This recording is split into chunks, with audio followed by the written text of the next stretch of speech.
Good morning, friends. Welcome to episode 70 of the Make Saints podcast. I'm Drew Downs, and this one is called You Never Let Me. I was 5 when Return of the Jedi was in the theaters, and we saw it twice. I loved it. I fell in love with Star Wars instantly. Luke Skywalker was the guy. And my dad was a nerd for sci-fi and fantasy stuff, and we would watch them for over my whole childhood. I remember them being on TV every once in a while, and we'd watch them whenever they would be on. We would watch Star Wars, we watch Star Trek, we watch all kinds of fun stuff. Now, if you're doing the math and you recognize that if I was 5 when Jedi came out, then I was 2 when Empire Strikes Back came out.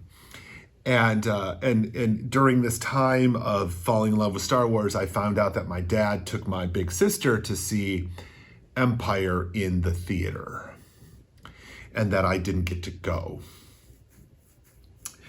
And I held it against him, which is silly, right? I had, when I had a 2-year-old, I figured it out, but I knew it was ridiculous.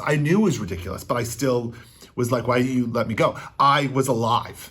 I could have been there. Right? I just, how mental is this? But I did. And sort of the good turn on the story is when George Lucas released the original movies again. He changed them, but he released them in the theater, and I got to take my dad to see Empire Strikes Back in the theater. I got to take him to the theater to see the movie that I wanted him to take me to. It was a good turn, and I did that intentionally. I wanted that, but I enjoyed needling him with that. And there was another one. There was a little less silly, but actually a little more dumb. For me. And that was when I was in high school, junior year of high school.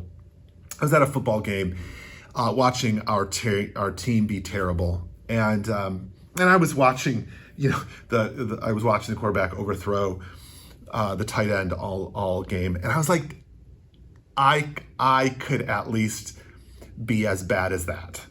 Right? I'm sitting here watching, and it really was, not me walk down onto the field and then go do it. It was I really couldn't, I'm built for that position. I'm 6'3", I have great hands. I could have beefed up a bit and become a decent blocker. I had good foot speed for high school on a mediocre team, right? Like that, I totally could have done that. And so I came home from that game.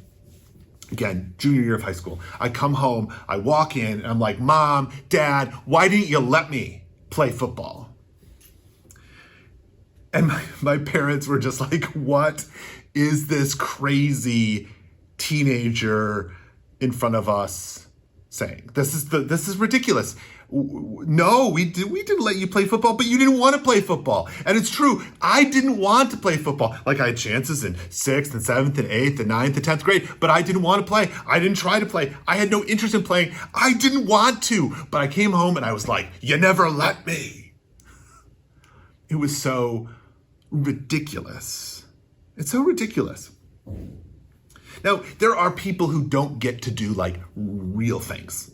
Genuine things that they would be good at, and someone keeps them down, and that's totally a thing. And I don't want to minimize that, but I want to talk about this in that sort of widest sense, that even some of the most sincere things that we hold on to decades later, it's a little crazy to get on about that. You never let me. How sliding doors do we want to be about this? Right? Most of us hold on to some of the dumbest stuff. You never got me this toy when I was a kid, right?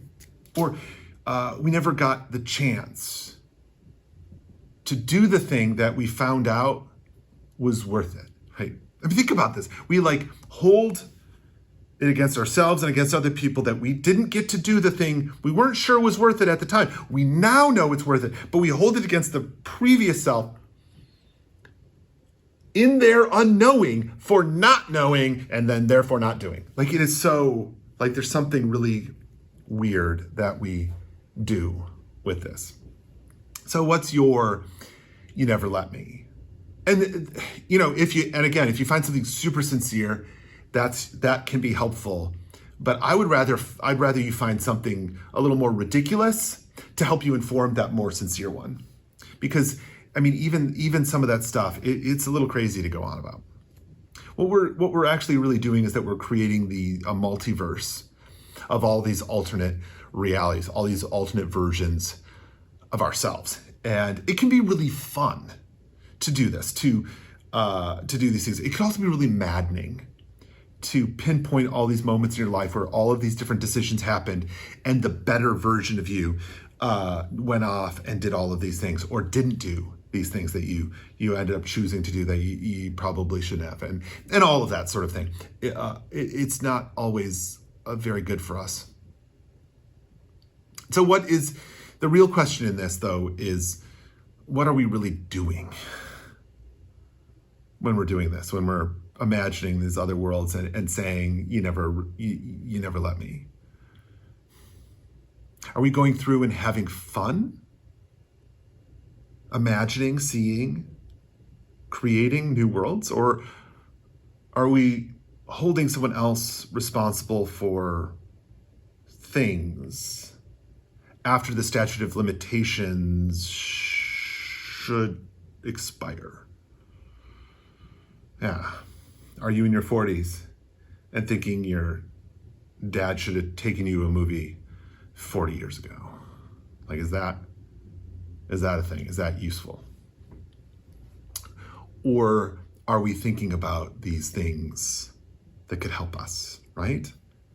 Does it help us make things better here? Like sometimes we can imagine making different decisions and those decisions lead to opportunities, right? And so it's like, I could have gotten into this program that I was accepted to. And if I had gone to this program, I might have gotten this internship. And if I gotten this internship, I might have gotten this job. And if I might have gotten this job, I might have done the work that I really dreamed of doing. And, right. And so you're looking at it when we're imagining this, like, are we taking notes?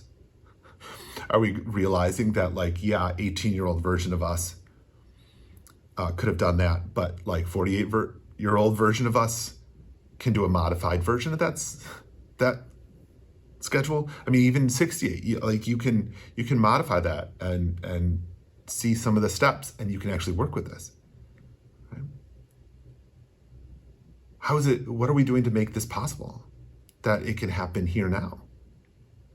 Like these alternate worlds, this multiverse can give us insight about who we are and what we're doing and what's possible here and now. And often in naming it, we can find what is truly possible. Yeah, you never let me, but I can let me. Or you never let me go, but I can let it go. Thanks for being here. We'll see you next time.